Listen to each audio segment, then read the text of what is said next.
vous que c'est gratuit. C'est vraiment gratuit. Nous le faisons gratuitement par la grâce de Dieu.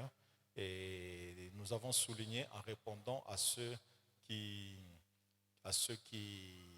demandaient, nous avons souligné que cela ne vous empêche pas de contribuer. Alléluia. Et les hommes de Dieu avertis qui connaissent réellement les principes du ministère savent qu'à de tels moments, vous n'avez pas nécessairement besoin qu'on vous fasse un appel de fonds. Vous n'avez pas besoin, je me souviens plus d'une fois, lorsqu'on organisait des séances de programmes de l'école des leaders ou de l'union des pasteurs de la contrée, plus d'une fois, les pasteurs, quelques pasteurs, dont le pasteur Issambassa, de l'église, je crois, Bouclier de la foi, il vient, à part son offrande, il vient avec son enveloppe comme sa contribution, dans l'esprit de la contribution, de l'esprit de la sémence. Nous allons y revenir un peu à la fin. Amen. Notre thème, notre sujet, nous l'avons intitulé « Les clés ». Les clés pour réussir dans tout ce que tu organises.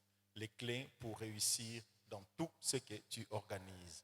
En guise d'introduction, nous tenons à souligner que c'est la volonté parfaite de Dieu que tu réussisses et dans ta vie et dans tout ce que tu entreprends. Je le souligne, je le déclare et je l'affirme que c'est la volonté parfaite de Dieu que tu réussisses, que ta vie soit une réussite, que tu termines ta vie avec des actions de grâce et que ta vie soit un témoignage, une référence de réussite pour les générations qui viendront après toi. Quelqu'un peut me dire Amen. Plaise à Dieu qu'au travers de ces messages, cette grâce de réussir soit accordée à chacun de nous. Amen. Un des défauts que nous avons, c'est que nous déterminons la réussite des uns et des autres par rapport à certaines personnes, par rapport à X ou à Y. La réussite d'un serviteur de Dieu, la réussite d'une personne dans la vie n'est pas fonction des exploits accomplis par les uns ou les autres. La réussite est fonction du plan que Dieu avait défini dans ta vie et des objectifs que tu étais appelé à réaliser, des fruits que tu étais appelé à porter. La Bible dit, Éphésiens, l'apôtre Paul dit, nous sommes l'ouvrage de Dieu ayant été créés pour de bonnes œuvres que Dieu avait préparées d'avance. Les œuvres que Dieu a préparées ne sont pas les œuvres que je suis appelé à produire, à accomplir. Les fruits que tu es appelé à porter ne sont pas nécessairement les mêmes fruits que je serai appelé à porter demain. Chacun de nous a sa destinée, chacun de nous a un programme, chacun de nous a un plan. Malheureusement, nous sommes dans une génération qui est affectée par un esprit de complexe et de comparaisons inutiles, au point que beaucoup de gens sont en train de souffrir aujourd'hui d'un grave complexe, sont en train même de désespérer, simplement parce qu'ils ne vivent pas et ils n'accomplissent pas ce que X ou Y a accompli dans le passé ou est en train d'accomplir. Alléluia. Alléluia. Donc Dieu a prévu, a élaboré un plan qui est propre pour ta vie. Notre défi, c'est de découvrir ce plan. Ton défi, c'est de découvrir ton programme. Je peux prendre l'exemple de 2 personnes que nous considérons qui ont réussi dans leur mission. Même 3 personnes, il y a plusieurs personnes dans la Bible que la Bible nous présente comme ayant réussi. Il y a Jean-Baptiste, par exemple, qui a accompli sa mission pleinement. Il avait une mission bien définie, il a accompli sa mission et il a terminé sa mission. L'apôtre Paul a accompli sa mission, il a terminé sa mission. À la fin, il a dit, j'ai combattu le bon combat, j'ai gardé la foi, alléluia. J'ai combattu le bon combat, j'ai gardé la foi. Maintenant, la couronne de justice m'est réservée. J'ai achevé la course, il a souligné. J'ai terminé mon travail. J'ai fait ma mission. J'ai fait ce que le Père attendait de moi. J'ai fait ce pourquoi j'étais oint. J'ai fait, bien aimé. Jean-Baptiste a réussi. Paul a réussi. Mais lorsque vous regardez dans leurs actifs, vous trouverez que dans les actifs de Jean-Baptiste, il n'y a personne qui était guéri d'un maux de tête, personne qui était guéri d'un rhume, personne n'était guéri d'une toux, personne n'était guéri d'une quelconque maladie. Mais lorsque vous allez dans le palmarès de l'apôtre Paul, vous trouverez une longue série, bien aimé, une longue série des miracles, des exploits de tout genre. Tous ont réussi, l'un avec une longue liste de miracles, l'autre a réussi, et je ne sais pas, peut-être que c'est un verset que je n'ai jamais lu sans m'en rendre compte, mais à ma connaissance, Jean-Baptiste n'a accompli aucun miracle, mais on considère qu'il a réussi. Plaise à Dieu, bien que chacun de nous soit complexe. C'est un complexe sournois, un complexe qui est caché dans le cœur, un complexe qui amène les gens à se considérer comme des ratés, alors que tu es en train d'accomplir ta mission. Alléluia. Nous avons parmi certains aînés dans le ministère, certains pères de l'église du Congo, il y a de ceux qui ont rempli des stades, comme par exemple le pasteur Sonny Kafuta, l'évangéliste Sonny Kafuta. Il a rempli les stades, il a accompli sa mission. Alléluia. Mais nous avons aussi d'autres hommes de Dieu dans ces pays qui ont fait un grand travail, mais qui n'ont jamais rempli des stades. Alléluia. Qui n'ont jamais rempli des stades. L'un des défis du ministère, c'est de découvrir c'est pourquoi Dieu t'a appelé et quels sont les fruits que Dieu attend de toi. Tu ne peux parler de réussite que si tu connaissais ta mission. Alléluia. Alléluia. Les hommes peuvent considérer que tu as échoué. C'est le langage des hommes. Le diable peut t'opprimer, te déprimer, t'oppresser, te faire douter de toi-même, te faire douter de Dieu. Simplement en t'amenant à te comparer à d'autres personnes. Alléluia. Nous avons connu des serviteurs de Dieu bien-aimés, merveilleux, mais qui n'ont jamais quitté le village. Ils sont nés au village, ils ont grandi au village, ils se sont convertis au village, ils ont gagné des âmes au village, ils ont produit des réveils au village et ils ne sont jamais allés dans une ville. Mais dans l'entretemps, on a des serviteurs de Dieu qui circulent dans le monde entier. Et celui qui n'est jamais sorti du village, on peut considérer qu'il n'a pas réussi. C'est celui qui a circulé le monde entier qui a réussi. Bien-aimé, si Dieu t'a appelé à circuler, à aller dans le monde entier, vas-y. Mais si Dieu ne t'a pas appelé, reste là dans tes quatre murs. Accomplis ta mission avec joie. Ne tombe pas dans le complexe de vouloir faire ce que les autres font. Alléluia. Alléluia. Ne copie personne, n'imite personne. Tu as une voix qui t'est propre. Alléluia. Il y a de ces personnes qui ont accompli des très grandes missions. Bien-aimés, accompli des grandes choses dans le silence. Personne ne les connaît, personne n'est au courant. Mais ils ont accompli des grandes choses. Alléluia. Alléluia. L'évaluation de la réussite n'est pas selon les hommes, mais c'est selon Dieu. Ces complexes nous amènent, surtout dans notre génération actuelle, bien-aimés, de tomber dans le piège d'impressionnisme, de commencer à faire des choses pour apparaître, des choses pour être, au point que certains serviteurs de Dieu peuvent savoir eux-mêmes que, bien-aimés, ils ont prié il y a longtemps. Dans leur communion avec Dieu, il y a des problèmes. La connexion avec Dieu, ils sont déconnectés. Ils n'ont même pas un message à donner, mais ils doivent paraître. Ils inventent des choses à dire juste pour apparaître. Parce qu'il faut sentir. Ta réussite n'est pas fonction de ce qui se passe ailleurs. C'est fonction de ce que Dieu avait prévu pour toi comme fruit. Tu es un manguier, durant la saison des oranges, laisse les oranges produire leurs oranges. On peut croire que tu es devenu stérile, on peut croire que tu ne serviras plus à rien, juste une saison. Et puis ce n'est pas ta mission de porter des fruits durant cette période-là. Alléluia. Alléluia. La réussite, je tiens à souligner trois choses. La première chose, ce n'est pas selon les hommes, c'est selon le plan que Dieu avait conçu pour ta vie, selon le fruit que Dieu avait prévu que tu portes. Aujourd'hui, surtout parmi les jeunes serviteurs de Dieu, il y a un problème très sérieux. Une compétition gratuite, une compétition inutile qui s'est faite. Des jeunes gens, des jeunes serviteurs de Dieu qui grandissent ensemble de la même génération et ils sont choqués de voir que certains de leurs amis, aujourd'hui, les amis de leur âge sont consacrés. Je parlais dernièrement avec un serviteur d'une église qui avait des amis, des personnes qui l'encadraient. Donc, il encadrait des gens, et ces gens-là qu'il encadrait sont dans une autre église, sont devenus, ont été consacrés pasteurs, ont été établis dans le ministère, mais dans l'entretemps, lui, dans son église, on continue à l'appeler frère. Et ça a révolté les frères. Il était comme dans la révolte. Bien-aimé, tu vas te révolter inutilement. Ils ont leur plan. Dieu a aussi un plan pour toi. L'un des exemples merveilleux qui m'a beaucoup édifié, que nous avons connu dans cette ville de Kinshasa, c'est l'histoire du pasteur Futi Luemba. Je crois que plusieurs d'entre nous le connaissent.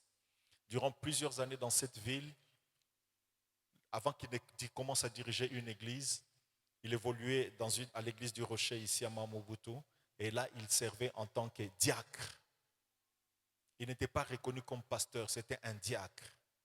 Durant des années diacre, mais dans la ville on l'invitait par-ci par-là pour tenir des séminaires avec son étiquette de diacre.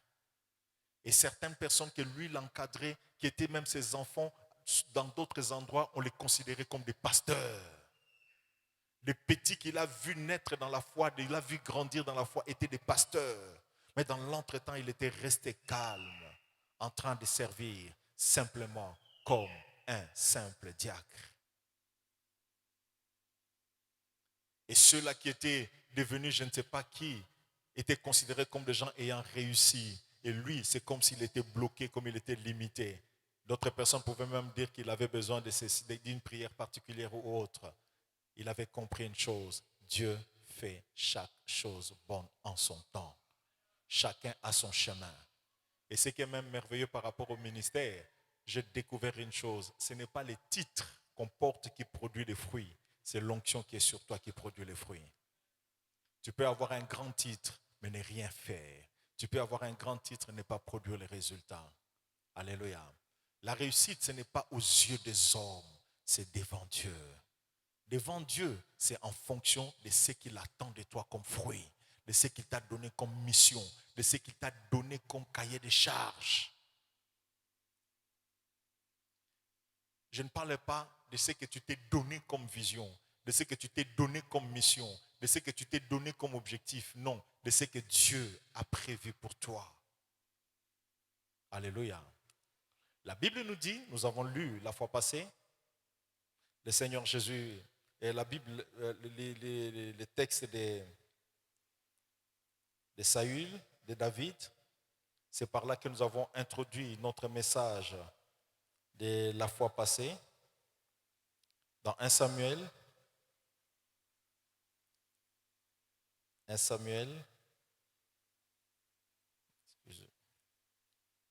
Samuel chapitre 18, verset 5.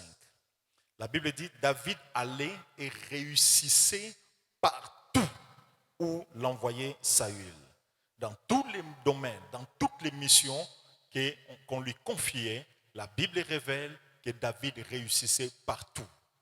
Ma prière et mon souhait est que chacun de nous réussisse. Plaise à Dieu qu'après ces assises, qu'une grâce exceptionnelle te soit donnée, afin que tu réussisses dans toutes les missions que tes responsables te confieront et aussi dans tout ce que Dieu te demandera de faire. Que cette grâce nous soit tous donnée au nom de Jésus. Recevez vraiment cette grâce. Je crois que cette grâce existe et si Dieu permet que je sois devant vous, je crois que par mon canal, il veut faire couler cette grâce. Recevez la grâce de réussir partout où Dieu vous enverra. Ce n'est pas seulement dans le cadre du ministère, parce que bien aimé, nous l'avons dit le lundi passé, servir Dieu, ce n'est pas seulement du haut de la chair, ce n'est pas seulement dans le ministère. On peut servir Dieu comme magistrat, on peut servir Dieu dans les affaires, on peut servir Dieu dans la politique, on peut servir Dieu dans un domaine particulier, mais dans tous les domaines où tu y es, et en train de représenter indirectement le nom de Dieu, je prie pour que la grâce du succès te soit donnée. Et plaise à Dieu, bien-aimé, que le mental d'hommes et de femmes, de réussite, soit ton partage à partir de ce jour. Je prie pour qu'après ces assises, bien-aimé, lorsque tu sortiras d'ici, que tu sortes avec l'assurance que tu réussiras, que tu sortes avec la conviction que la grâce de la réussite t'accompagne, que tu sortes de ce lieu en te disant, les anges qui garantissent la réussite sont en train de t'accompagner. Alléluia. Alléluia. On dit David réussissait partout. Il y a une grande différence entre toi et David. Laquelle? Bien-aimé, David avait l'esprit sur lui. Mais toi, tu es dans une dimension supérieure. Tu as l'onction sur toi, l'esprit sur toi, tu as l'esprit avec toi et tu as l'esprit en toi. Si seulement avec l'esprit sur la tête, on peut réussir partout, je le crois et je le confirme, avec l'esprit en toi, sur toi et avec toi, tu es appelé à faire plus d'exploits. Pourquoi devons-nous réussir? Pourquoi dois-tu réussir? Premièrement, je crois et je suis convaincu que c'est la volonté parfaite de Dieu. Lorsque tu entreprends quelque chose, commence d'abord par te dire que c'est la volonté de Dieu. En cherchant la réussite, tu n'es pas charnel. Tu cherches juste à glorifier Dieu et à accomplir sa volonté. C'est sa volonté. Voilà pourquoi la Bible nous dit, si ce n'était pas sa volonté parfaite, il n'allait pas promettre à Josué, dans Josué 1:8, en disant que ces livres de la loi ne s'éloignent point de ta bouche, médite-les jour et nuit, en agissant fidèlement selon tout ce qui est écrit. Il souligne à la fin, c'est alors que tu auras du succès. Tu réussiras dans tout ce que tu entreprendras. Bien-aimé, que ta méditation te conduise à la réussite. Je mets fin à ces méditations stériles. Entre dans la saison, parce que c'est cela la pensée de Dieu. C'est aussi cela l'objectif de la méditation de la parole de Dieu. Reçois cette grâce de commencer à méditer et attirer l'onction de la réussite dans tes méditations. Recevez cela au nom de Jésus. Voilà pourquoi je suis convaincu, bien-aimé, parmi les hommes et les femmes qui sont appelés à accomplir des choses extraordinaires dans cette génération qui vient, dans ce siècle qui a commencé, il y a des hommes de Dieu, il y a des femmes de Dieu. Si dans le passé, ce sont les païens qui brillaient, bien-aimé, dans plusieurs domaines, je les proclame au nom de Dieu. Ça, c'est une parole de l'Éternel. En ces temps de la fin, les enfants de Dieu vont briller d'une manière exceptionnelle. Et je les souligne dans tous les domaines de la vie. Parmi les gens qui vont commencer à exceller dans cette nation, je vous l'ai dit, parole de l'Éternel, parmi les meilleurs, il y aura les enfants de Dieu. Alléluia. Je l'ai dit, bien-aimé, il y a plusieurs années en arrière, notre musique, la musique de l'église, c'était une musique vraiment là de la chorale, là, vraiment matanga bien. Et puis même les païens jouaient la musique chrétienne seulement dans matanga pour plusieurs raisons. La première raison, on disait que non, pour baza pagan nango bazo sepana musique na bango ki baba pagano et ma musique ya makamwanzambe bazo comprendre nango tango babo yango. Non, ce n'était pas ça la vraie raison. L'une des raisons principales était que la qualité de notre musique n'était pas à la hauteur de répondre à leurs attentes et leurs exigences. Mais le monde est en train d'évoluer. Les choses sont en train de changer. Parmi les meilleurs musiciens qu'il y a au Congo, que ce soit parmi les chrétiens et les païens mélangés, parmi les meilleurs, il y a les chrétiens. Et parmi les meilleurs, il y a non seulement des chrétiens, mais il y a des chrétiens pasteurs. Je les proclame parole de l'Éternel. Parmi les meilleurs que nous aurons dans ce pays, il y aura des enfants de Dieu. Si on cherche un homme excellent, qu'on le trouve parmi les pasteurs. Si on cherche un homme intelligent, qu'on le trouve parmi les enfants de Dieu. Dans tous les domaines, je les proclame parole de l'Éternel. Dans ce pays, parmi les meilleurs dans tous les domaines, il y aura des enfants de Dieu. Si tu crois en cela, reçois cette grâce. Même dans la politique, bien aimée, les meilleurs politiciens que nous aurons dans les jours qui viennent seront pris parmi les enfants de Dieu. Oui, parole de l'Éternel, ça va s'accomplir. Si tu n'as pas encore vu, bientôt tes yeux vont s'ouvrir et tu vas apprendre que dans tel domaine, parmi les meilleurs députés, il y aura un chrétien. Parmi les meilleurs ministres, il y aura un chrétien. Parmi les meilleurs gouverneurs, il y aura un chrétien. Et même en Afrique, parmi les meilleurs présidents, dans les années qui viennent, il y aura des chrétiens. C'est la volonté de Dieu, bien-aimé, que tu réussisses.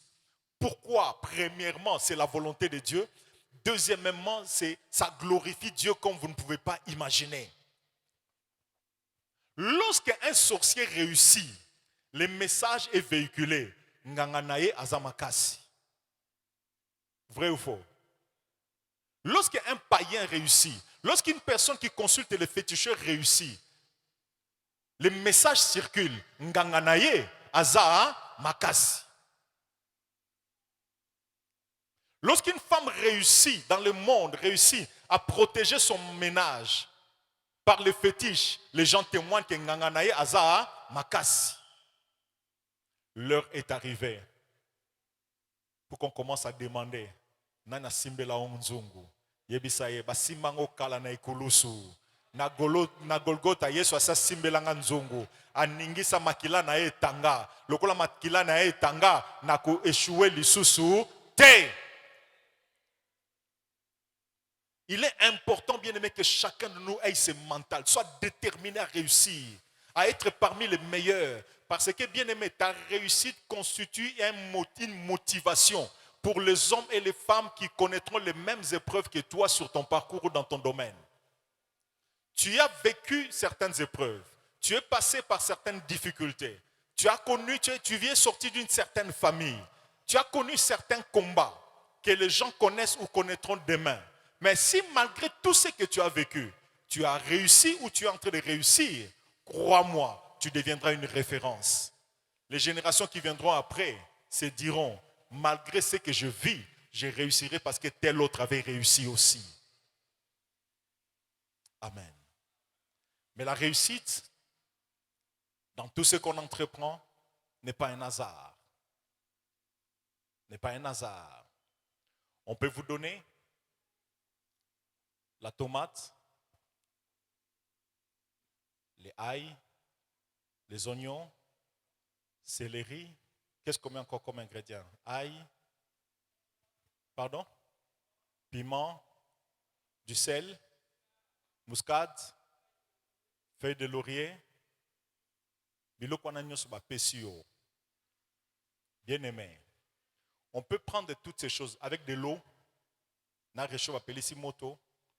Biloko wana nyoso bapesi 4 personnes. Moto liboso alambi batu nyonso bakolia butu wana bakosala veiller bakola na toilette. Moto mususu alambi avec la même chose. Batu balie ba décider chaque fois banoya na ndako wana bakolia lisusu te. Bapesi 3e personne. Batu balie. Batu ni bango bakisa babi non. Baki na bango na nzala, mais babi non ekoki. Mutu mususu bapesi la même chose. Alambi batu bameki. Balobaki toliaka biloko toliaka ngo mingi te, toliaka moke toko goûter kaka. Ba goûter, basi so goûter babi bakisa. Bakissa, Bakissa. La différence se trouve où? Dans la manière de combiner ces différents facteurs. Nengo sangisi kaka biloko ango, nenge ko déterminer sos nawe ekozala. Ta vie, ton ministère, la qualité de tes résultats, je dirais mieux, ta réussite est fonction de la manière dont tu combines un certain nombre de facteurs. Les hommes qui ont réussi, n'oubliez pas, nous avons souligné, réussir, ce n'est pas remplir les stades comme tout le monde. Réussir ne veut pas dire faire marcher les coca comme tout le monde. Non. Réussir sous-entend accomplir avec succès la mission qui t'a été confiée. Alléluia. Réussir sous-entend non seulement accomplir avec succès ta mission. Réussir sous-entend, bien-aimé, produire les fruits que Dieu attendait de toi au moment prévu et comme Dieu le voulait. Ça passe. La réussite dans la vie, bien-aimé, c'est juste une conséquence de la combinaison de ces différents facteurs que Dieu met à ta disposition.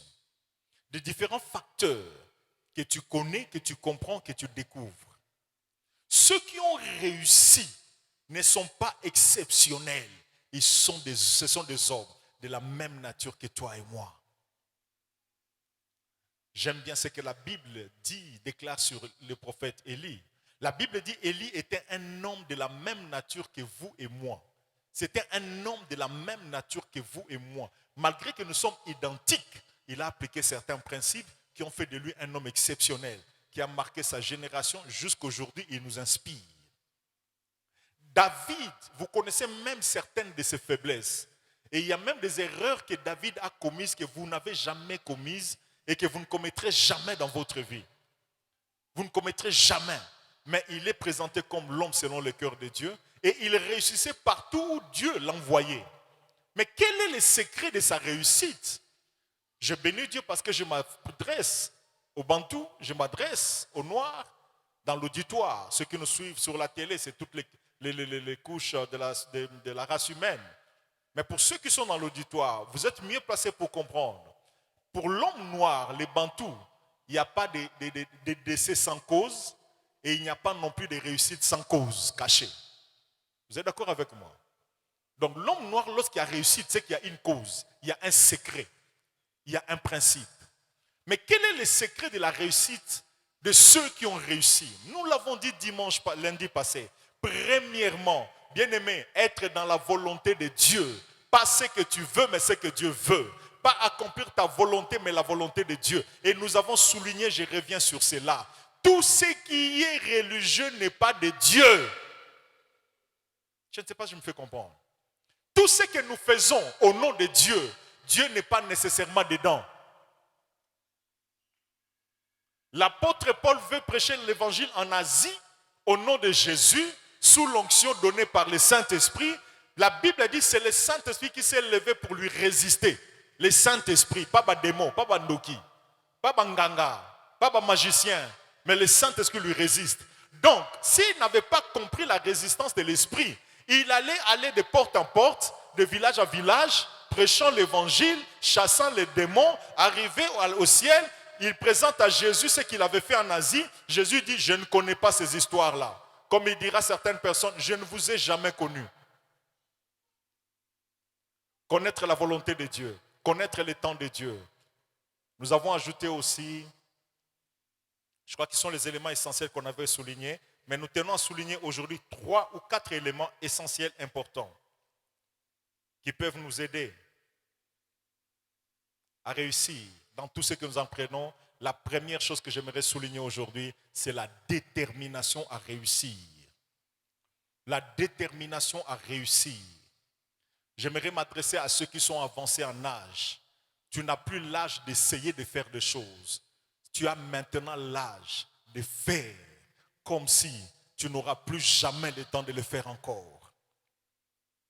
Si tu veux réussir dans ta vie, développe ce mental de ne pas faire des choses approximatives, de ne pas essayer de faire certaines choses. Je le souligne.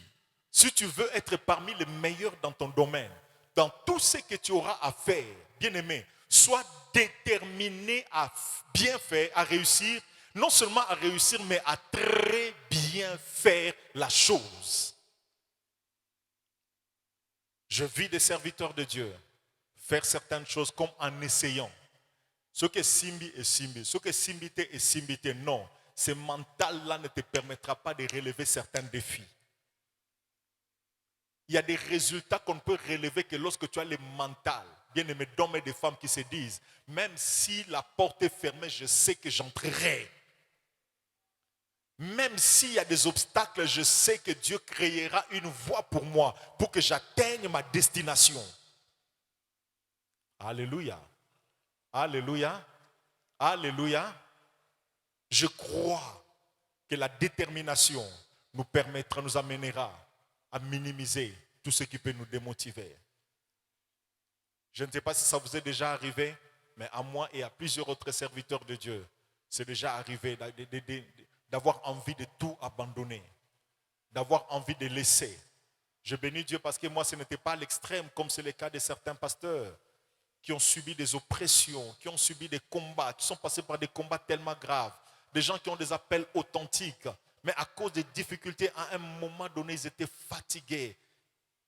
Ils avaient comme l'impression que Dieu et le diable se sont unis et ils se sont bien entendus de lui compliquer la vie.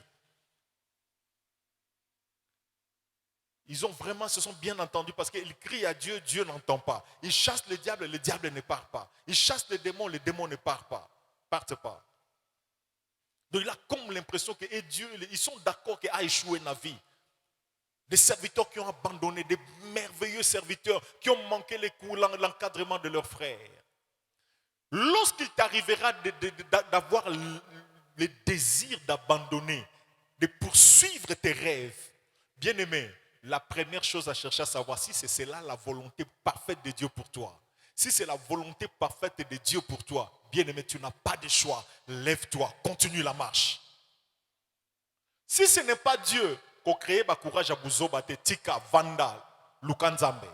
Mais si c'est Dieu qui est avec toi, sois déterminé. Même si les hommes t'ont rejeté, continue ta marche. Les hommes ne croient pas en toi, continue ta marche. Tu as comme l'impression que Dieu t'a abandonné, continue ta marche. Tu as comme l'impression que tu es déjà sur la liste des hommes qui ont échoué dans leur vie, continue ta marche. Tu ne sais pas quand est-ce que le soleil se lèvera dans ta vie. Dieu ne t'a pas créé pour échouer en chemin. Tu peux commencer une entreprise, tu peux commencer un projet, tu peux commencer un ministère qui boite. Mais si tu es convaincu que c'est la volonté parfaite de Dieu, ne baisse pas les bras. Tu peux manquer de gens pour t'encourager. J'aime bien les exhortations de Dieu à Josué. Plus d'une fois, il a dit à Josué, fortifie-toi et prends courage. Et il lui dit, je serai avec toi. Josué pouvait souhaiter entendre Dieu lui dire, je te fortifierai, je te soutiendrai, je viendrai t'encourager. Dieu lui dit, Josué, fortifie-toi. Yomoko ikampiko. Ce qui me fait peur des fois avec Dieu, bien-aimé, ce qui me fait peur des fois avec lui, c'est que de temps à autre, bien qu'on l'appelle les secours, qu'il ne manque pas dans la détresse, mais de temps à autre, lui-même, il fait des choses comme s'il il voulait te décourager. Il reste silencieux, il te prive de ce que tu veux, il permet certains combats, comme s'il voulait te décourager. Fortifie-toi, prends courage, continue, le soleil finira par s'élever. La détermination, bien-aimé, fera que tu puisses. L'une des causes, l'une des raisons qui amène Dieu, je bénis Dieu pour celui à qui on va parler par ce que je vais dire maintenant. L'une des causes pour laquelle Dieu permet cette preuve dans la poursuite de tes objectifs, dans ta vision, c'est pour t'amener à faire un avec ta vision. C'est t'amener à faire un avec tes objectifs. T'amener à commencer à vivre au point que tu commences à raisonner comme si sans cette vision-là, tu n'existes plus. Tu n'as plus de raison d'être. À faire un avec ta raison d'être. Il y a des pasteurs aujourd'hui, bien aimés, Bakangi église naïe. Une année après, 2 ans après, on est en bonne santé, en paix, vivant bien, continuant sa vie normalement. Bakangi, ministère naïe. Il est en paix, il dort bien, il ne fait pas d'insomnie, il ne fait pas de cauchemar, il est calme. Pourquoi? Parce qu'il n'a pas fait un avec l'église. Mais celui qui a fait un avec sa vision, bien aimé, il suffit seulement. Confinement et ya, basa la table 2 mois sans culte. Bamsou bako là pour offrande des athées. Vrai ou faux? Vrai ou faux? À part ça, mais mingi bako là simplement parce que c'est sa raison d'être. Il vit seulement pour ça.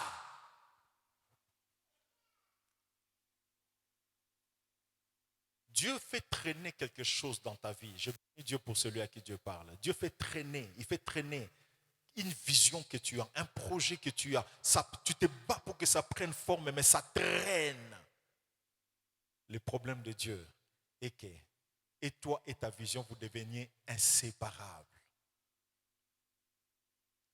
Et c'est lorsque tu atteins ce niveau que la grâce du succès s'attachera à toi. Je ne sais pas si je me fais comprendre. C'est alors, lorsque tu feras un avec ce que tu entreprends, lorsque tu deviendras, voilà l'expression l'une des expressions qui conviennent à cette pensée, lorsque tu deviendras obsédé par ta vision. Il y a certaines visions, bien-aimées, qu'on peut accomplir avec légèreté, sans y mettre trop la main. Il y a certaines missions qu'on peut accomplir avec légèreté, mais il y a de ces missions, pour avoir des résultats, il faut que tu sois obsédé par cette mission. Il faut que la mission devienne pour toi une obsession. Au vandi, ozo kanisango. Tant ozo kanisako luka mbongo, ozo luka pona mission wana. Ozo kanisa, ozo zo ba relation établi ba relation no ozo monongo par rapport à likambo wana. Ozo luka mbongo, ozo mbongo, tant ozo ka mbongo, parmi les choses auxquelles tu penses à ces projets-là. Aussi longtemps que ce que tu poursuis comme objectif ne sera pas une obsession pour toi, il y a certaines grâces que tu ne vivras pas, et dans ta vie, et dans ton ministère. Amen. La troisième chose que j'aimerais souligner, si tu veux réussir dans tout ce que tu fais, travaille comme un architecte. Travaille comme un sage architecte. Un sage architecte. 1 Corinthiens chapitre 3, verset 10. Travaille comme un sage architecte. 1 Corinthiens 3, verset 10. L'apôtre Paul dit, selon la grâce de Dieu qui m'a été donnée, selon la grâce de Dieu qui m'a été donnée, j'ai posé les fondements comme un sage architecte. Et un autre bâti dessus. Amen. J'ai posé les fondements comme un sage architecte. En disant comme un sage architecte, il est indirectement en train de reconnaître qu'il existe des architectes insensés. Alléluia. Souvenez-vous de Proverbe 14, la Bible dit, la femme sage bâtit sa maison. Et le contraire de la femme sage, celle qui renverse, c'est la femme insensée. Qui renverse par sa folie sa maison, non pas à cause des sorciers, mais beaucoup plus à cause de son manque de sagesse. Si tu veux réussir, l'une des choses à rechercher, c'est la sagesse du domaine dans lequel tu travailles. Il existe la sagesse des affaires, il existe la sagesse du mariage, il existe la sagesse du ministère. Tu fais le ministère, tu peux avoir l'onction, les temps, l'expérience et même l'histoire de l'Église, particulièrement de notre pays, et même de certains de tes proches, a démontré que le fait d'avoir l'onction ne suffit pas pour réussir. Le fait d'avoir un appel ne suffit pas pour réussir. Plusieurs ont reçu l'appel, mais ont manqué la sagesse. Plusieurs autres ont reçu l'onction, mais ont manqué la sagesse ministérielle. Ils avaient la sagesse de la vie, mais pas la sagesse du ministère pour se stabiliser, pour continuer le chemin malgré les épreuves. Il y a une sagesse ministérielle à appliquer dans les contextes de ton ministère, dans les domaines de ton appel qui te garantira la réussite. Nos vieilles mamans du village ne sont jamais allées à l'école, mais en grandissant, elles ont appris auprès de leur mère comment faire la chimie de la cuisine, comment mélanger la sauce, comment mélanger les ingrédients. Et sans avoir été à l'école, elles ont appliqué des principes de chimie qui produisaient une bonne sauce, qui produisaient une bonne nourriture. Ils ont fait des dosages sans instrument. Ils savaient comment doser. Quelle quantité de sel pour quelle quantité de riz, quelle quantité de sel pour quelle quantité d'haricots. Une sagesse acquise dans la pratique auprès de leurs aînés. Croyez-moi, bien-aimé, tu peux avoir l'onction, mais s'il te manque la sagesse du ministère, tu vas échouer. Tu peux avoir des dons spirituels, mais s'il te manque la sagesse du ministère, il t'arrivera une chose. Tu feras ce que l'apôtre Paul ne voulait pas faire. Tu vas frapper dur, mais comme battant l'air. Tu vas courir, mais comme à l'aventure. Tu vas courir, après 2 ans, on fera l'évaluation, on se rendra compte que tu as tourné en rond. Après 10 ans, on se rendra compte que tu n'as fait aucun pas dans ta vie et dans ton ministère. La sagesse est tellement importante dans la vie, tellement importante dans le ministère, que lorsque Salomon a commencé son règne, lorsqu'il a été établi, la chose principale qu'il a demandé à Dieu, ce n'était pas l'argent, ce n'était pas l'or, c'était la sagesse pour bien diriger le peuple. Avoir un grand diplôme en théologie ou je ne sais pas dans quel domaine, c'est très bien. Mais la sagesse ministérielle fait partie des choses qui manquent beaucoup à notre génération. Voilà pourquoi nous nous retrouvons en train de faire des choses, de faire beaucoup trop de choses. Mais lorsque nous comparons ce que nous investissons et ce que nous produisons comme résultat, il y a souvent un écart. Lorsque nous regardons tout ce que nous déployons comme énergie, comme travail, et lorsque nous comparons à la récolte, aux fruits, aux retombées, aux résultats, il y a un très grand écart. La raison pour nous désengager, nous disons que c'est le diable. Mais très souvent, ce n'est pas le diable, c'est juste le manque de sagesse ministérielle. L'apôtre Paul, nous venons de lire, il a dit, j'ai posé le fondement comme un sage architecte. Dans le contexte du ministère, j'aimerais prendre un aspect de la construction comme illustration. Ces bâtiments dans lesquels nous nous trouvons, à commencer, on avait mis la fondation. En mettant la fondation, il y a une chose que je pouvais faire. Acheter les barres de fer qui sont là, qui ont servi pour la toiture, juste après avoir mis la fondation, et acheter les tôles. Et puis demander aux maçons et à tous ceux qui étaient engagés de commencer à nous mettre déjà, de nous préparer la toiture.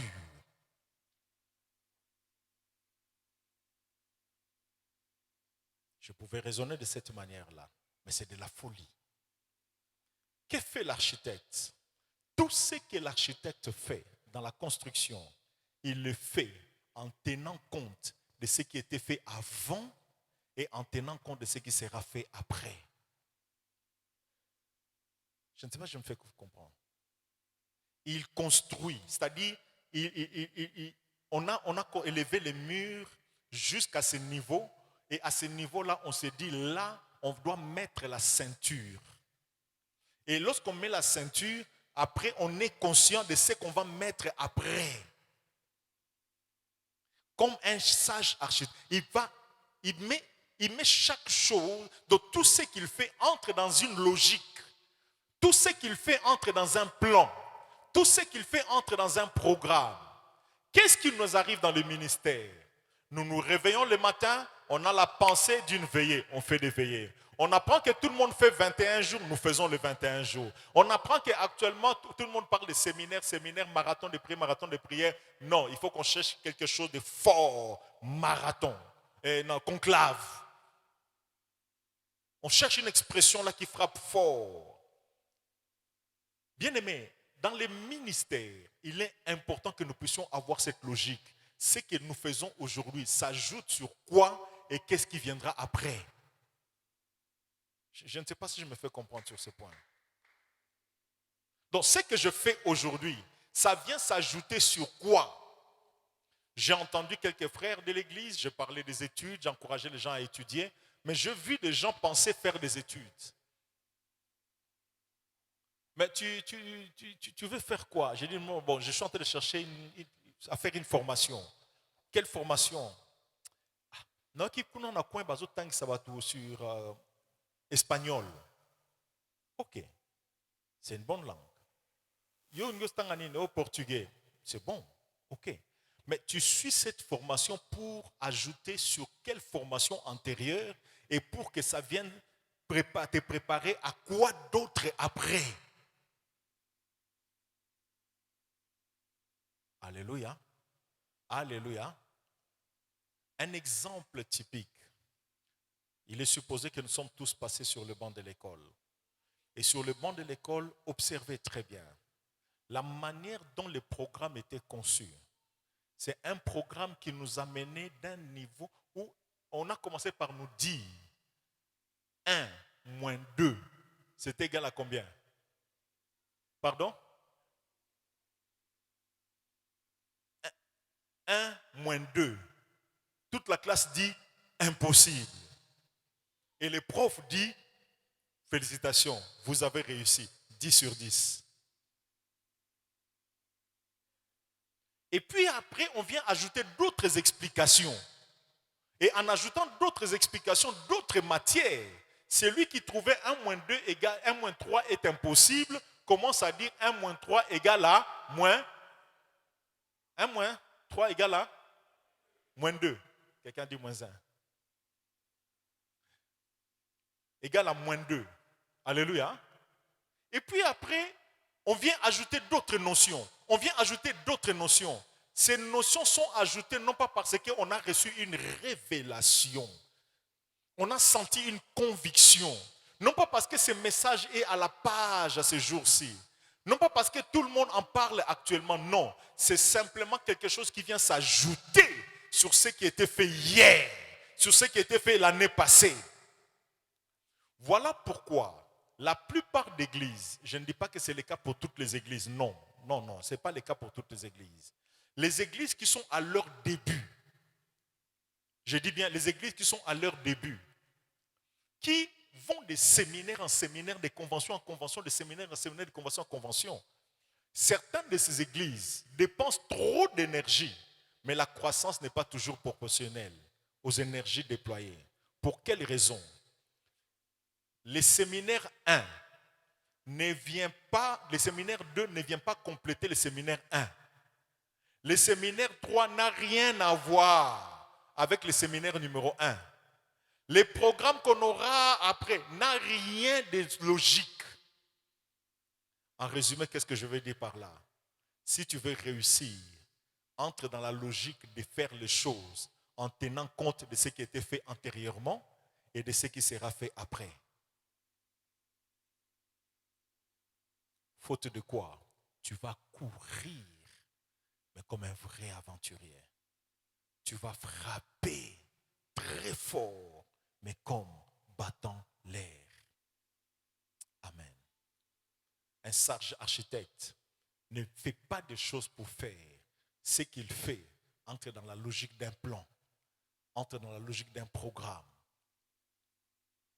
Voilà pourquoi, vous remarquerez, j'aime bien prendre cet exemple. La Bible parlant de Moïse, la Bible dit, l'Éternel révéla ses voies à Moïse et ses œuvres aux enfants d'Israël. Lorsque vous dirigez une vision, et je crois que la plupart des pasteurs qui sont ici ont déjà eu ces problèmes. Quel est ce problème? C'est que d'avoir une orientation, mais d'avoir des fils, des disciples, des collaborateurs qui aimeraient que les choses se passent autrement, qui aimeraient faire certaines choses. Et très souvent, certaines choses qui sont bonnes, mais malheureusement qui n'entrent pas dans la logique de la construction. Alléluia. Alléluia. Remarquez bien aimé, l'église, c'est un édifice. Ce n'est pas les bâtiments, mais c'est un peuple que Dieu construit. Alléluia. Et lorsque vous, dans le contexte du ministère, lorsque vous conduisez un peuple, un ministère ou une église, sans cette logique-là de l'architecture, bien aimé, vous allez frapper dur. Mais après un temps, vous allez vous fatiguer. Vous aurez comme l'impression que Dieu vous a abandonné. Et vous aurez comme l'impression que Dieu ne vous a pas appelé. Même les gens que vous conduisez à un moment donné vont se demander est-ce que c'est seulement toi ou nous devons en attendre un autre? Simplement parce que, après trop d'énergie, trop d'efforts, pas de résultats proportionnels. La vraie cause, on frappe dur, mais comme battant l'air. Un autre facteur à intégrer dans votre sauce pour avoir une réussite, c'est de trouver les hommes de votre vision. Trouver les hommes de votre vision. Je le souligne, Je n'ai pas dit trouver seulement les hommes. Je suis en train de souligner les hommes de votre vision. Il n'est pas donné à tout le monde, de comprendre votre vision, d'adhérer à votre vision et de soutenir votre vision. J'aimerais souligner encore cela. Il n'est pas donné à tout le monde. Le cœur de tout le monde n'est pas préparé. Les cœurs de tous les serviteurs ne sont pas préparés à comprendre votre vision, à adhérer à votre vision et à soutenir votre vision. Et lorsque vous vous faites associer, accompagner par des personnes inappropriées à votre vision, l'échec est garanti. J'aime bien le souligner.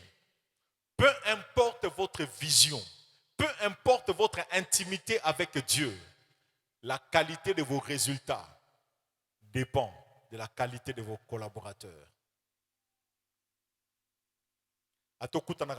Face à face, comme l'homme parle avec son ami, la qualité de tes résultats, ton rendement ministériel ne dépend pas seulement de ton appel et de ton onction, dépend aussi de la qualité des personnes qui t'accompagnent. Voilà pourquoi lorsque tu as un grand projet, tu as une grande vision, la première étape, la première tâche, ou l'une des premières tâches, c'est d'abord de trouver, pas n'importe qui, mais les hommes de ta vision.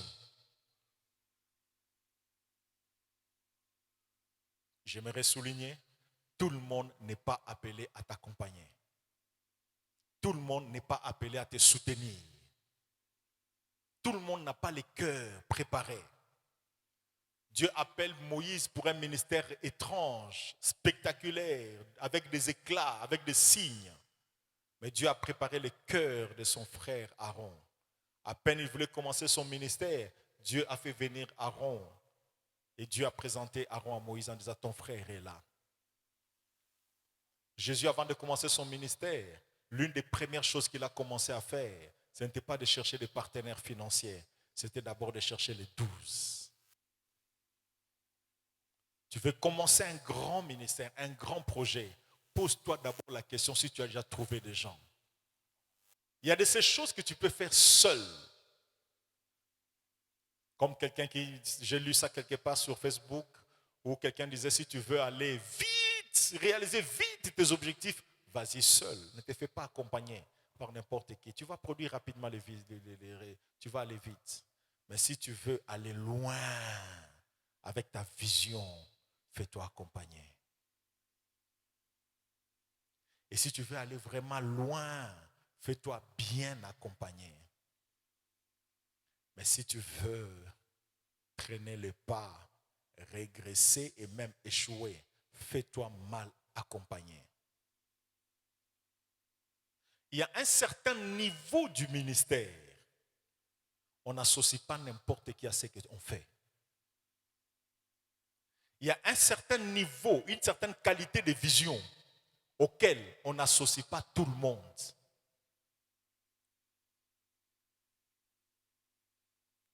Dans le contexte de l'Église, bien aimé, c'est vrai qu'il y a une expression que plusieurs pasteurs n'aiment plus utiliser, l'expression d'appeler ceux avec qui ils travaillent des collaborateurs. Des collaborateurs. C'est une expression biblique. Dans certaines versions, on présente Josué comme serviteur de Moïse.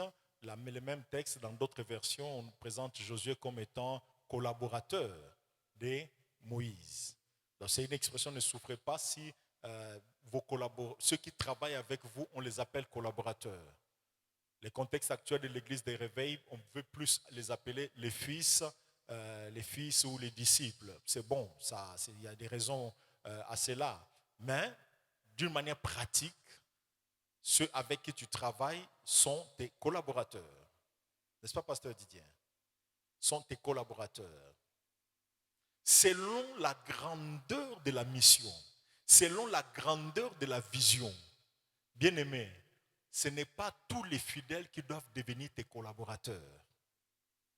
N'importe quel fidèle ne peut pas devenir ton collaborateur et te garantir les résultats. Le mal avec nous, pasteurs, c'est de croire que tout fidèle disponible peut être un collaborateur qui fait avancer l'œuvre. Non. Tout fidèle ne peut pas t'aider à avancer. Seuls ceux-là qui deviennent vraiment des disciples peuvent faire avancer l'œuvre. Un fidèle peut faire une année à l'église, avoir même un appel, avoir des dons spirituels, avoir l'onction, avoir l'intelligence, avoir l'ancienneté à l'église, mais sans avoir le cœur de disciple. Renseignez-vous, bien-aimés. Tous les serviteurs de Dieu que vous connaissez, qui ont eu à marquer leur génération, qui dans la forme sont considérés par les hommes comme ayant réussi, si vous regardez autour d'eux, ils travaillent avec leurs fils.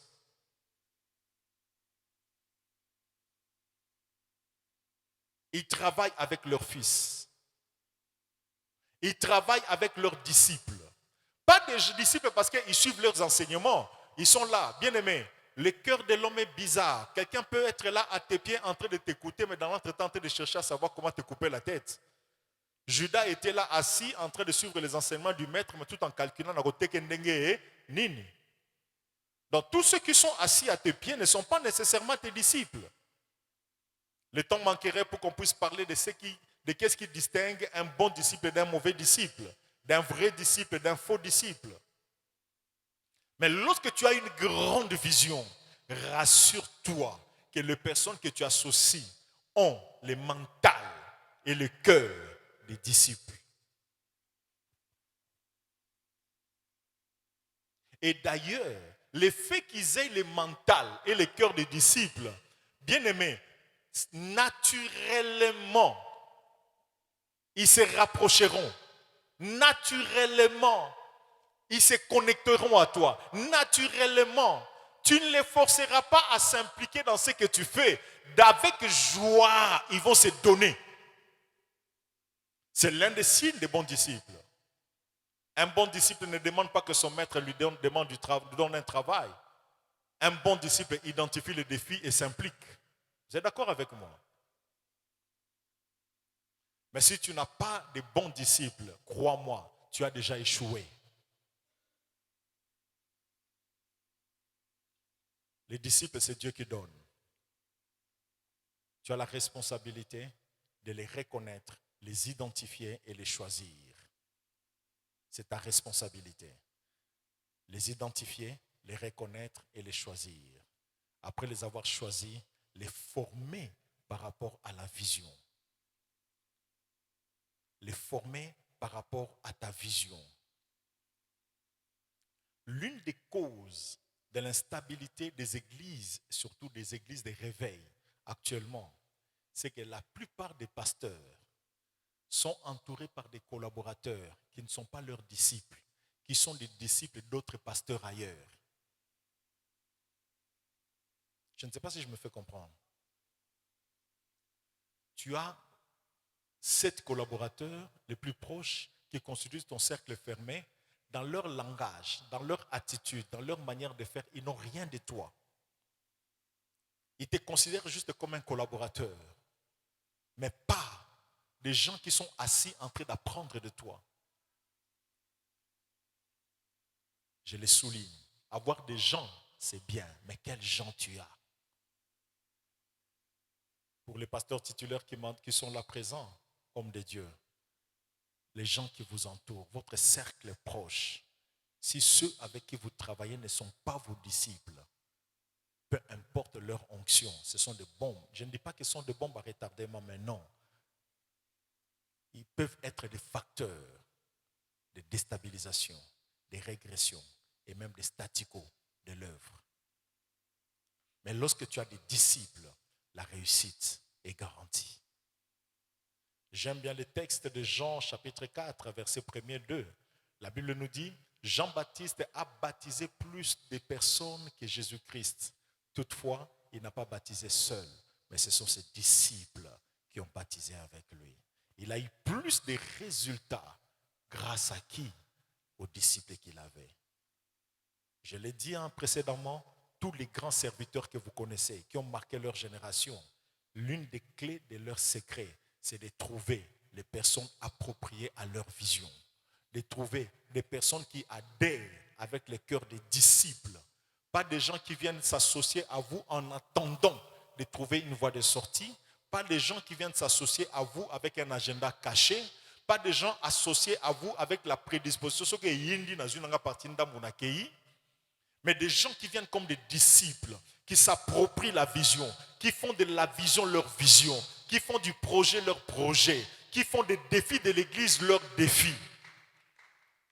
Je crois que ça vous est déjà arrivé d'avoir des collaborateurs bien aimés. L'église a des problèmes, mais on dirait qu'ils ont occupé Bangote.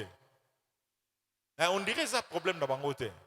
Ils ne sont même pas au courant des défis réels de l'église. Et de telles personnes pouvaient programmer la personne pour prêcher. Qu'est-ce qu'il va faire? Il va faire le spectacle. Juste démontrer qu'il a la parole, juste démontrer qu'il a l'onction, mais pas bâtir sur ce qui s'est fait. Homme de Dieu, tu veux réussir. Prie pour que Dieu te donne les hommes qui seront pour toi des disciples. Il y a un modèle que nous avons dans l'Ancien Testament. Dieu dit ceci. Il demande à Moïse d'établir Aaron. Il lui dit, tu oindras Aaron et tu l'établiras, lui et ses... Pardon? Lui et... Pas des fils qui allaient être des fils de lèvres, mais des fils qui allaient être des fils, dans le sacerdoce, mais qui allaient aussi être des fils dans les séculiers, en dehors du sacerdoce. C'est-à-dire, dans le sacerdoce, ils regardent Aaron comme fils, mais aussi en dehors du sacerdoce, lorsqu'ils voient Aaron sur la route, ils vivent avec Aaron comme vivant avec un père. Mais lorsque ceux avec qui tu travailles, dans le contexte de l'église, je le souligne, homme de Dieu, n'ont pas ces regards envers toi. Je sais qu'il y a des domaines où tu peux travailler avec des collaborateurs. Il y a des domaines. Comme dans le domaine, par exemple, de l'UPC. Les pasteurs qui ont adhéré à l'UPC, ce ne sont pas mes enfants spirituels. Alléluia. Nous avons papa Aaron qui est là avec nous. Nous avons papa Juno qui est là avec nous dans le cadre de l'UPC. Ce ne sont pas mes fils dans la foi. Alléluia. Ils ont leur père spirituel. Ce sont des pasteurs qui sont dans leurs églises. Et dans le cadre de l'UPC, nous nous rassemblons pour une vision à laquelle ils ont adhéré. Alléluia. Donc il y a des contextes pareils. Mais il y a des contextes où, pour qu'il y ait des résultats, il faut que les gens qui adhèrent aient vraiment les cœurs des fils qui s'approprient la vision. Je le répète, dans les ministères pastoraux particulièrement, tu n'iras pas très loin, tu ne réussiras pas si ceux qui t'entourent ne te permettent pas de réussir. Voilà pourquoi l'une des prières à faire, c'est de demander à Dieu des disciples qui vont t'accompagner. Et une autre prière à faire, c'est de demander à Dieu de te séparer des gens qui t'encombrent, qui te font croire qu'ils sont tes disciples, mais en réalité, ce sont des passants. Ils sont juste des passages. Amen. Un autre facteur qui est très important, à part les facteurs de trouver les hommes de la vision,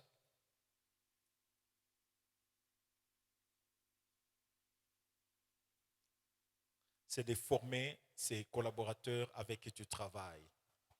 Nous avons remarqué, c'est ce qui nous est arrivé à une saison de l'église, et c'est ce qui se passe souvent dans la plupart de nos églises. Bien-aimés, je ne sais pas si vous faites l'exception, mais nous, ça nous est arrivé de commettre cette erreur-là. Prenons par exemple, vous établissez quelqu'un comme responsable, chose qui ne se fait pas dans le monde, dans les séculiers, sans lui définir clairement ses attributions, sans former la personne. Pas étonnant que nous ayons trop d'à peu près dans nos églises et dans nos ministères. Si Dieu peut te faire grâce de trouver des experts pour tous les domaines de la vie, du ministère ou de ce que tu fais, que Dieu te fasse grâce d'en trouver. Nous, par exemple, les frères, nous avons les frères qui sont derrière la table de mixage, des merveilleux frères qui sont en train de nous aider avec la sonorisation et ils les font, en tout cas, ils les font très bien. Si vous venez à nos cultes de dimanche, à une période où on avait des problèmes des instruments, mais ils les font très bien. Mais qu'est-ce que nous avons eu comme erreur? Nous ne les avons pas envoyés dans une école de formation pour qu'ils apprennent ce qu'ils vont faire. Je ne sais pas si je me fais comprendre. Non seulement cela, avant qu'il ne commence, il n'a pas eu de moments avec les pasteurs où les pasteurs étaient en train de lui expliquer. Na bêté, c'est la sonorisation, basala kaboye, basala kaboye, basala kaboye. Parmi les pasteurs qui sont là, est-ce que parmi nous, il y a quelqu'un qui l'a fait des membres de la sonorisation de son église? Chose que nous ne faisons pas. Donc nous avons déjà un mental de faire des choses à peu près. Nous établissons des responsables d'intercession, mais sans leur expliquer clairement leurs attributions et ce que l'Église attend de nous, sans les former. Nous établissons les responsables d'intercession. Nous établissons, mais les modérateurs n'en parlons même pas. C'est-à-dire modérateur à modérer, à modérer et simbite. Et puis après, comme on en a parlé à l'école des leaders la fois passée, et puis on commence à dicter, mais du frère, cette personne va modérer à bon côté. Mais nous ne lui avons pas expliqué, on ne les a pas formés. L'un des besoins de l'Église aujourd'hui, pour que nous puissions passer à la phase d'excellence, c'est la formation des personnes qui travaillent avec nous. Dans tous les domaines. Si les moyens s'y prêtent, envoyer les gens dans des écoles de formation. Mais si les moyens ne s'y prêtent pas, bien aimés, à l'interne, organiser des formations adaptées et à vos moyens, et à votre vision, et à vos capacités. La réussite dépend de la formation. Quelqu'un peut dire Amen.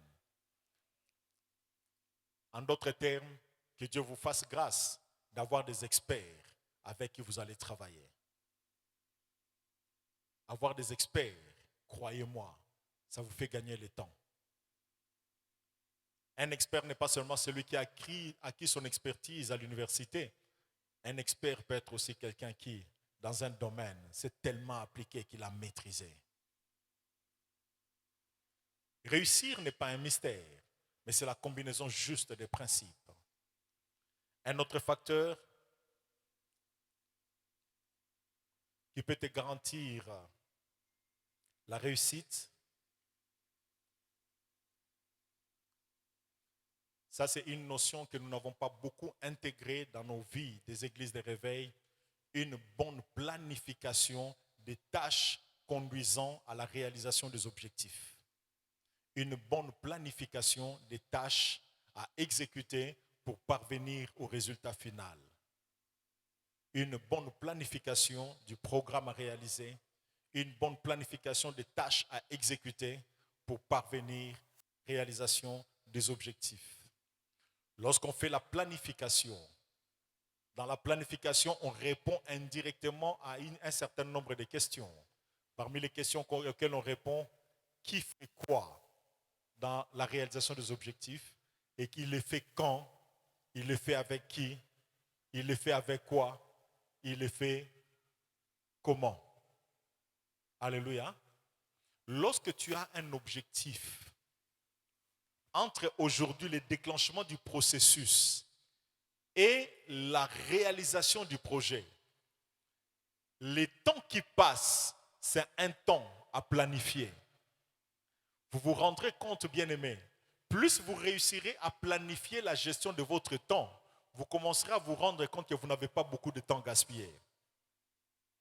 Mais lorsqu'on ne planifie pas le travail que nous faisons, on a comme l'impression qu'on a trop de temps libre. Voilà pourquoi on se donnera la liberté de s'engager, de se lancer à n'importe quoi. La notion de planification des tâches à exécuter avec objectivité, avec rigueur, nous fait tellement défaut. Voilà pourquoi, dans la plupart de nos ministères, nous avons trop d'improvisation. Dans la plupart de nos églises, nous improvisons trop de choses. Et ce qui est merveilleux, c'est que ces improvisations, nous trouvons une personne à responsabiliser pour cela. Nous mettons le tout sur le compte du Saint-Esprit. Nous mettons le tout sur le compte du Saint-Esprit.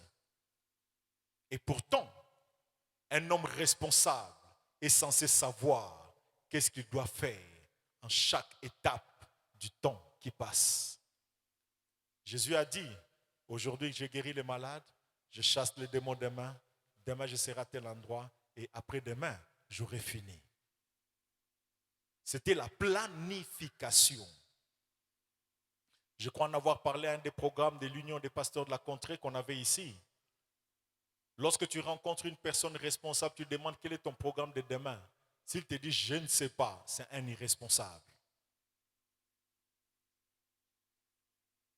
Quel est ton programme de demain? Je ne sais pas. C'est vrai, il y a des périodes de vacances. Il y a des périodes où on est vraiment free.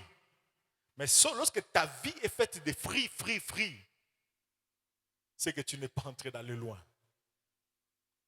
Lorsqu'en tant que responsable, tu peux céder à n'importe quelle sollicitation, n'importe quelle information, n'importe quelle, je ne sais pas, tu dors là, on te dit non, il y a un tour, ok.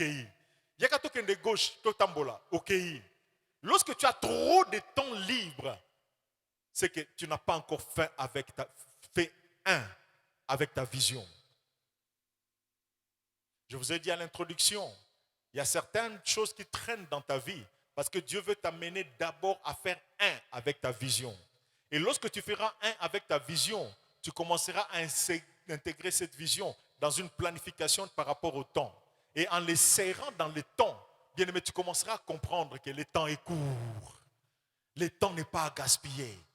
En fixant des échéances par rapport à l'exécution des tâches, bien aimé, tu te rendras compte que on ne va pas t'imposer une discipline dans la gestion de ton temps, mais de toi-même, ta vision, ta planification t'imposera des restrictions. Je ne sais pas si ça passe. Alléluia. Les hommes qui ont réussi ne sont pas extraordinaires. Ce sont des hommes qui savaient marcher sous la direction de l'esprit. Ainsi parle l'esprit, lèvons-nous, allons à gauche, on va à gauche. Ainsi parle l'esprit, lèvons-nous, allons à droite, on va à droite. Être charismatique, être spirituel, c'est très bon. Mais Dieu a donné aussi l'intelligence pour que nous puissions planifier. Un des grands messages que Dieu nous a donné dans Genèse 1, bien aimé, c'est le message de la planification des tâches. Il n'a pas fait des choses en désordre. Il a fait une chose après une autre, dans une logique bien définie. Et cette logique-là, ce n'est pas qu'avant non, avant à réfléchir, à planifier, à fixer des échéances, à fixer des limites, il y a des tâches à exécuter. Si tu veux réussir dans ta vie, intègre la notion de la planification. Fixe-toi des échéances. Sois défié par le temps. Tu réussiras dans beaucoup d'autres choses. Pour clôturer, j'aimerais ajouter un autre élément. Là, je m'adresse particulièrement aux hommes de Dieu, aux serviteurs de Dieu. Lorsque vous faites l'œuvre de Dieu, je tiens à souligner deux choses pour être équilibré. La première chose, ne faites pas des choses au-delà de vos moyens. Ça, c'est d'une manière responsable, d'une manière humaine. Ne faites pas des programmes tout en restant avec des dettes après. Ne faites pas des programmes au-delà de vos moyens. Plaise à Dieu que nous puissions planifier les choses en tenant compte de nos moyens. Ça, c'est d'une manière responsable, rationnelle, par rapport à tout le monde. Mais dans le contexte du ministère, ceux qui ont fait des grandes choses avec Dieu vous diront qu'ils n'ont pas fait de grandes choses avec l'argent qu'ils avaient en main. Ils ont fait des choses avec la provision qui venait d'en haut. Si c'est Dieu, la provision viendra. Je le répète, si c'est Dieu, la provision viendra. La Bible dit, lorsque l'Éternel approuve les voies d'un homme, lorsque l'Éternel approuve ton projet, lorsque l'Éternel approuve le programme que tu veux réaliser, lorsque l'Éternel est d'accord avec toi pour là où tu vas, crois-moi, même un corbeau t'apportera la nourriture. Crois-moi, même un païen viendra te soutenir. Crois-moi, même les gens qui te combattent viendront contribuer à l'avancement de ce que tu fais. Lorsque c'est Dieu, il s'engage pour subvenir à son œuvre. J'aime bien dire, bien-aimé, une des erreurs que nous commettons en tant que pasteurs, c'est de vouloir faire l'œuvre de Dieu. Non. C'est vrai, on le dit littéralement, nous faisons l'œuvre de Dieu. Mais en réalité, c'est Dieu qui fait son œuvre par nous. La capacité ne vient pas de nous, ça nous vient de Dieu. Même la volonté, ça ne vient pas de nous, ça nous vient de Dieu. Ce n'est ni par notre force, ni par notre puissance, par son esprit. Si tout ça, ça vient de lui, alors les moyens matériels et financiers viendront d'où? De lui. Deux choses bloquent la provision. Il y en a plusieurs. Plusieurs choses bloquent la provision dans les ministères pour t'empêcher de réussir. L'une des choses que nous connaissons tous, la sorcellerie qui attaque les finances. Une chose que nous connaissons tous, la sorcellerie qui endurcit les cœurs des gens. Une des choses que nous connaissons tous, la sorcellerie qui démotive les partenaires. Une des choses que nous connaissons tous, la sorcellerie qui attaque les gens qui peuvent donner et afin de les dissuader pour qu'ils ne donnent pas. Ça, c'est une belle théorie que nous connaissons tous. Mais il y a autre chose qui bloque la provision financière, la provision matérielle et financière pour la réalisation de tes objectifs. C'est quoi, bien-aimé? Le fait de ne pas faire la chose que Dieu voulait que tu fasses en son temps. Lorsque tu fais même la bonne chose en dehors du temps de Dieu, tu n'auras pas la provision. Moïse, lorsqu'il a quitté l'Égypte, il est allé dans le désert. Il est allé chez son beau-père. Il est allé très loin. Et là où il était parti, bien-aimé, tout au long de son chemin, il n'a pas vu un rocher qui faisait sortir de l'eau. Il n'a pas vu. Tout au long de son chemin, il n'a pas vu la manne qui tombait dans le désert. Pourquoi? Parce qu'il n'était pas dans le désert au temps où Dieu voulait le voir pour vivre ces miracles-là. Lorsque tu y es dans ton temps, bien-aimé, la provision viendra. Oh, je prie pour que ce temps soit vraiment ton temps. Je prie pour que tu fasses durant cette période, non pas ce que tu veux, mais ce que Dieu veut. Ce que j'aime avec la provision de Dieu, parce que les hommes le font, bien-aimé. Dieu peut aussi le faire, te donner au-delà de tes besoins réels. Nous aimons bien prêcher cela, bien-aimé. L'Éternel te bénira, te comblera et ça débordera. Oui, nous aimons dire cela aux fidèles. Permettez que cela déborde dans nos ministères et dans nos vies. Je crois à la provision divine.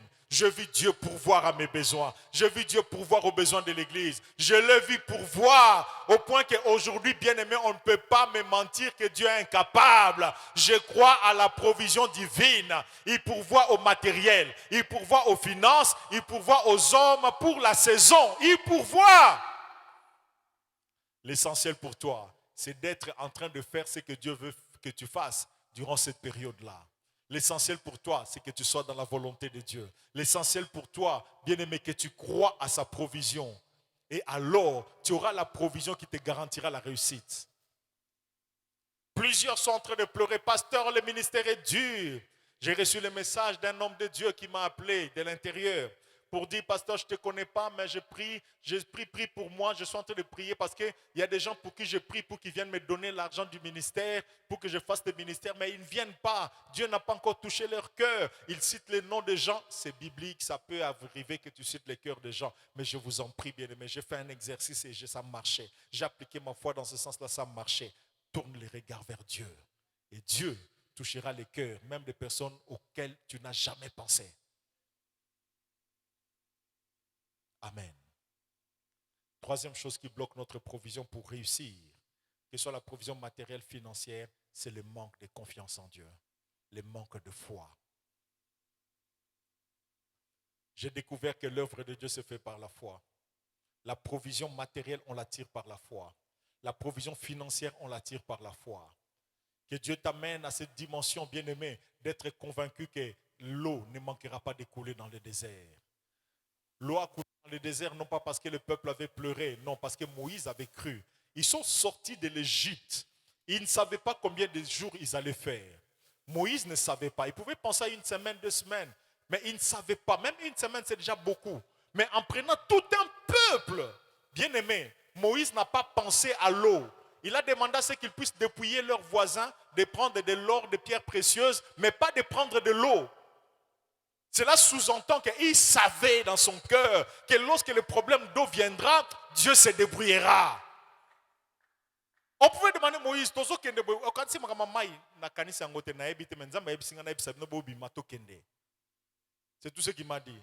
Oh non, mais tosenga si pharaon ta mai ndambo abino abito senga bango ba bijou maïté. Mais maïté to me kufa na nzala to kufa na mai abi ayebisinga makama maïté. Arrivé dans le désert, la foi a produit les résultats. Je prie pour que ta foi produise. Bien aimé, pas une foi qui nous amènera seulement au ciel, mais ayons la foi qui attire la provision. Cette foi-là existe. C'est par manque de cette foi que nous nous retrouvons aujourd'hui en train de manipuler des gens, en train de balancer des messages sans tête niquée, en train de mendier comme des païens, bien aimés auprès des païens encore plus. Bien aimé, que Dieu nous donne cette grâce d'appliquer notre foi, d'être dans sa volonté parfaite, de vivre la parole que nous prêchons. Nous croyons au Dieu qui pourvoit, qu'il pourvoie au ministère. Alléluia. Soit c'est lui qui nous a appelés, soit que nous nous sommes appelés nous-mêmes. Si c'est lui qui nous a appelés, Papa Aaron, mais qu'il pourvoie à son œuvre. L'apôtre Paul a dit, personne ne fait l'œuvre, ne fait l'armée à ses propres frais. Dans une armée normale, les militaires ne s'achètent pas de tenues, ne s'achètent pas de bottines, ne s'achètent pas de casques, ne s'achètent pas de munitions. Dans une armée normale. Dans une armée normale, c'est le gouvernement qui prend en charge la tenue des militaires, qui prend en charge, bien aimé, leurs soins médicaux, qui prend en charge leur nutrition. Ils sont au front, c'est le gouvernement qui envoie à manger. C'est ça la vie d'une armée. Si les armées humaines, bien aimé, raisonnent de cette manière-là, à combien plus forte raison l'Éternel des armées qui t'a enrôlé dans sa grande armée. S'il t'a enrôlé, bien-aimé, qu'il t'équipe au nom de Jésus. S'il t'a enrôlé, bien-aimé, qu'il se révèle à toi comme celui qui pourvoira à tes besoins. Je crois, l'une des choses qui nous bloque dans le ministère, bien-aimé, il y a d'autres personnes qui sont bloquées inutilement simplement parce qu'ils sont en train de poursuivre des objectifs que Dieu ne leur a pas donnés. Ils sont en train de poursuivre des objectifs dans lesquels Dieu ne les voit pas. J'aimerais inviter quelqu'un en ces lieux à revoir sa vision. Je ne sais pas à qui Dieu s'adresse, mais il y a quelqu'un qui doit revoir sa vision. Si c'est Dieu, il pourvoira. Si c'est Dieu, il te visitera. Si c'est Dieu, il ouvrira les écluses des cieux. Si, bien-aimé, il a approuvé ta vision, il a approuvé tes projets, il a approuvé ce que tu fais, il disposera favorablement à ton égard ceux qui sont avec toi, même ceux qui sont contre toi. Celui qui croit en cela reçoit au nom de Jésus. Un autre élément à considérer, si tu veux réussir, c'est d'identifier tes points forts dans ton projet, dans ton domaine. Identifie tes points forts. Identifie tes points forts et focalise-toi sur tes points forts. Ceux qui sont complexés ont plusieurs caractéristiques. Mais l'une des caractéristiques des complexés, c'est de considérer ce qu'ils manquent, ce qu'ils ont comme handicap, ce qu'ils ont comme limite. De s'attarder sur ça. De s'attarder trop sur leurs limites, sur leurs imperfections. Bien-aimé, Dieu ne te donnera pas toutes les qualités dont tu as besoin. Dieu ne te donnera pas toutes les capacités que tu rêves avoir. Dieu t'a donné l'essentiel dont tu as besoin comme aptitude, comme talent. Focalise-toi sur tes talents, tes capacités et fonce. J'aime bien prendre pour illustrer cela l'exemple de David et de Saül. Devant Goliath, Saül regardait la taille de Goliath et il regardait ce que Goliath avait comme atout. Et ce que lui, il manquait comme atout. David, lorsqu'il est arrivé, il a considéré ce que Goliath manquait. Et il a considéré ce que lui, il avait. Qu'est-ce que David avait? Il avait une alliance avec Dieu. Qu'est-ce que David avait? Il avait le nom de l'Éternel. Qu'est-ce que Goliath avait? Il manquait l'alliance avec Dieu. Si tu veux réussir, focalise-toi sur tes aptitudes, tes talents, tes capacités. Et fonce avec. Ne perds pas ton temps à pleurer pour ce que tu manques. Tu manques, j'aime bien dire, bien-aimé, aujourd'hui il y a des choses que je manque. Je manque ce que Dieu n'a pas prévu que je puisse avoir maintenant. Je manque ce que Dieu considère que ça ne va pas m'empêcher de continuer ma course. Je manque ce que Dieu considère que ce n'est pas important pour que je vive sa volonté dans ma vie. Et ce que j'ai, je l'exploite au maximum. À tout, talent, aptitude, équipement, le minimum là que j'ai, je fonce là-dessus et je produirai les résultats avec ce que j'ai. Beaucoup de gens n'osent pas avancer parce qu'ils attendent d'avoir ce qu'ils n'ont pas. Dieu ne te demandera pas de faire sans te donner ce qu'il te faut. Ce qu'il te faut, ce n'est pas ce que tu manques, c'est ce que tu as déjà. Quelqu'un peut dire Amen. Un autre facteur qui peut t'aider à réussir dans ton projet, dans un programme que tu fais, un grand projet, un grand objectif que tu poursuis, c'est de faire régulièrement des évaluations pour voir comment actualiser le projet. Faire régulièrement des évaluations pour voir comment actualiser ton projet. Tu as commencé par fixer les objectifs. Tu as fixé les objectifs. En plus des objectifs, tu fixes des échéances d'exécution de certaines tâches. Je répète, tu as fixé les objectifs, tu as fixé les échéances d'exécution de certaines tâches. Chemin faisant, il est important de faire régulièrement l'évaluation du travail que tu fais, l'évaluation de l'évolution du projet, l'évaluation d'où tu viens, où est-ce que tu es arrivé. C'est un principe qui s'applique même dans une vie de couple. Je parle de couples qui veulent réussir. Parce qu'il y a de ces couples qui existent essentiellement. Et simba simba, c'est l'essentiel qui est tobalana. Non, je parle des couples qui veulent réussir. Je parle de ceux qui veulent réussir dans leur projet. On s'arrête de temps à autre. On évalue. Et après évaluation, on actualise les données. On actualise le plan. On actualise les processus. Amen. Amen. Un dernier élément pour arrêter, c'est qu'il est aussi important de te faire accompagner par un mentor ou un conseiller. Te faire accompagner dans le cadre du ministère par ton père spirituel ou par un mentor ou par un conseiller. Dans tous les domaines de la vie, il y a des gens qui ont une expertise qui peut être utile dans ce que tu fais. Dans le ministère, bien-aimés, ceux qui vont loin vous diront, je ne parle pas des orgueilleux qui se suffisent à eux-mêmes, ceux qui vont loin vous diront, ils peuvent bien concevoir des choses, faire des programmes, mais en privé, il y a des gens vers qui ils vont, ils se soumettent, ils soumettent ce qu'ils sont en train de faire, ils reçoivent conseil, ils reçoivent prière, ils reçoivent bénédiction et ils sortent, ils continuent la marche. La plupart des grands que vous connaissez dans le monde, ils ont leurs grands, ils ont leur père, ils ont leur mentor, auprès de qui ils se soumettent. L'une des maladies de l'église de Kinshasa, c'est que tout le monde est devenu daddy, tout le monde est devenu père, et tout le monde a rencontré Dieu, et tout le monde parle avec Dieu. Donc plus personne n'a besoin de voir l'autre, parce que tout le monde rencontre Dieu. Tu as un grand projet, tu as une grande vision. Apprends à soumettre.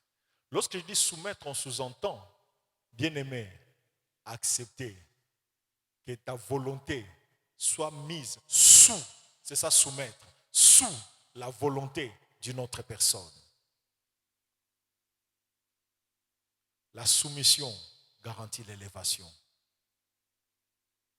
Mais aujourd'hui, nous n'avons plus d'opportunité de nous soumettre. Comme tout le monde est devenu père, tout le monde est devenu daddy, tout le monde est devenu père spirituel, plus personne ne se soumet. Il n'y a même plus de grands-pères spirituels. Donc comme tout le monde est père, plus personne ne se soumet, plus personne ne demande conseil, plus personne ne demande l'aide. Que Dieu vous bénisse.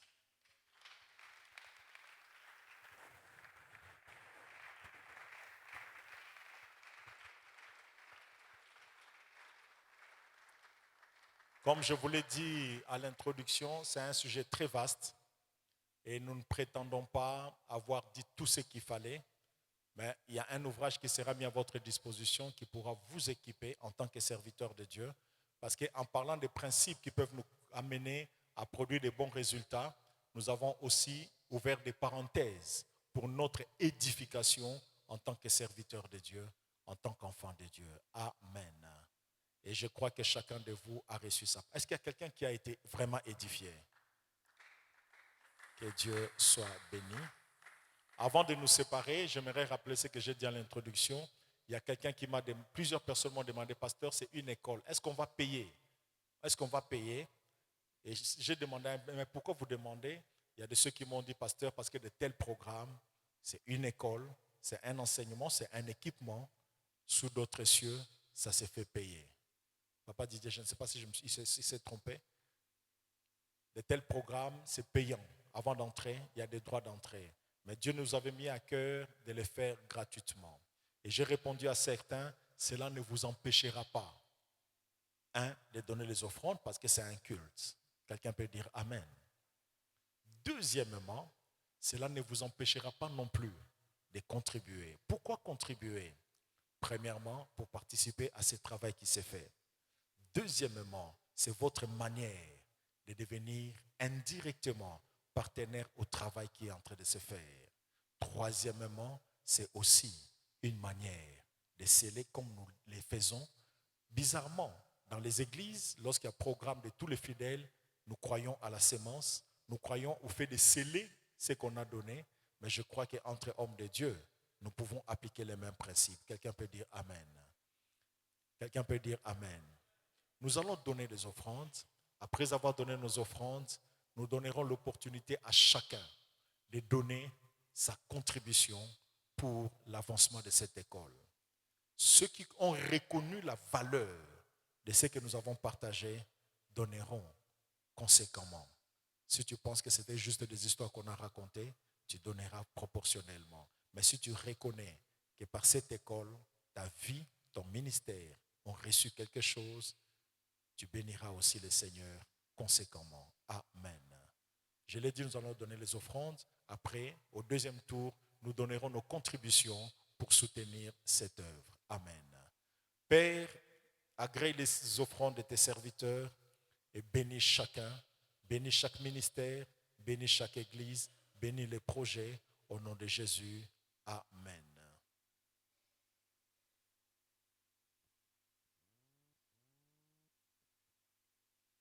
Les paniers sont devant, nous offrons librement.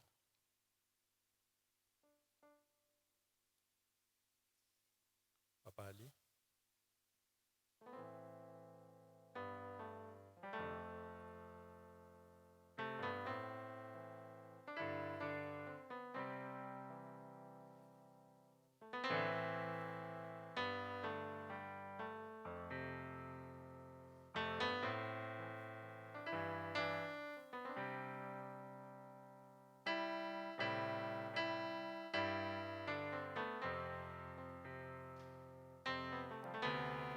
Papa Richard, nous sommes en train de clôturer. Vous n'avez pas encore donné l'offrande du deuxième tour.